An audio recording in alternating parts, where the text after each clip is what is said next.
Hey, who knows what is the number one key indicator of somebody having a long, healthy, fulfilled life? It's not diet and it's not exercise. It is deep, meaningful relationships. Yes, if you jumped up on your couch and you screamed that at the top of your lungs, you are crazy, but that's okay because you were right. And sometimes the crazy people sound pretty not crazy, right?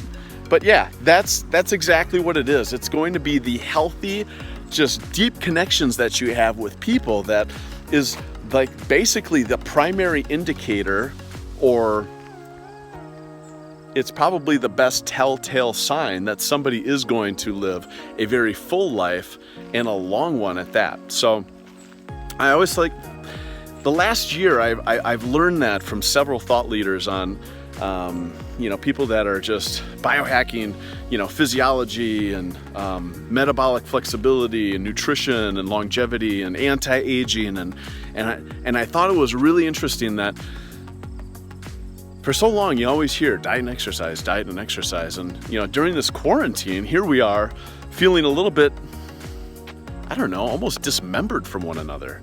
Not connected.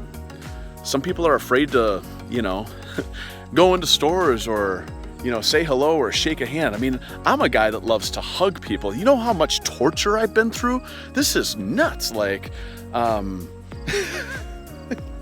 It's so important that we have our connections. It's really important that not only that we're eating right, we're having nutrient-dense food, we're eating whole foods and having a clean diet, and then also doing functional movements and being strategic in how we're moving and why are we doing what we're doing, but also that we're prioritizing our relationships.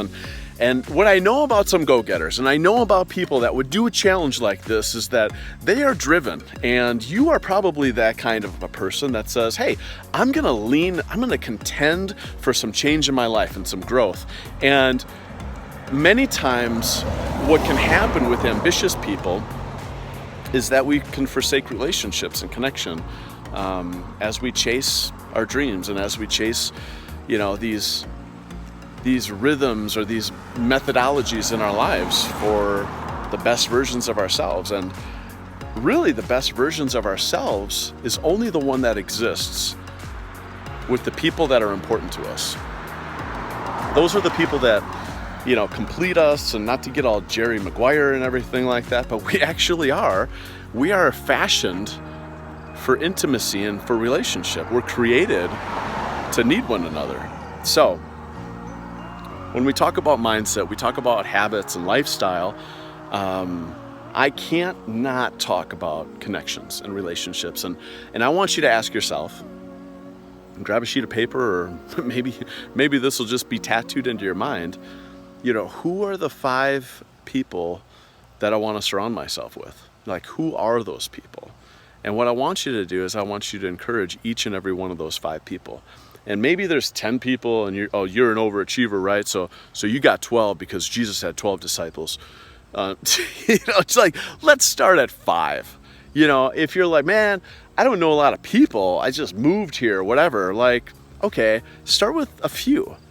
But I think a good number is 5. I try to use 5 for everything because I've got 5 fingers on one hand and I don't like to use my other hand for, remembering stuff. But think about the 5 people that really mean a lot to you. And I mean, some people it's just, like my wife, like obviously she's in my top 5, but I mean, why wouldn't I be pursuing my connection with her, right? Like that's a given. So if you're married and if you got kids, that is you got 5 kids. Oh, I'm done now. No, you're not. That is a given. That is the default, okay? That is the baseline. I'm talking about beyond general education on what you all should be getting A's at. I want you to also think of the 5 relationships that you want to inspire and that you want those people to be around you, right? Like, influence goes in all directions, and sometimes we need to pull pull people, like we need to pull ourselves up and get to the people like our mentors. And we talked about mentorship. We talked about leaders and influencers in our lives that we want to glean from. But there's also people that we need to run alongside. Like, who's in your wolf pack? Who's running with you in your tribe? Do not lone wolf this thing. Don't let your ambition towards your goals or your obligations to whatever keep you from deep connection. And I mean the voluntary connection. Right? Like, hey, we don't have any legal obligation to one another or familial obligation, but I choose you.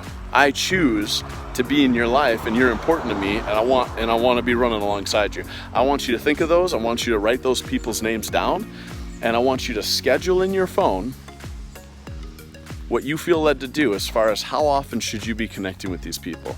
And I want you to be a hope dealer. Like, I'm gonna make shirts like that. It's gonna say hope dealer in all caps, because that's what I want you to impart to the people around you, is a whole lot of hope. Okay. Other than that, man, I think that's a lot for today. I think if you did that, you'd live a very full day and a very full life. And let's just keep rinsing and repeating and just living large and loving well.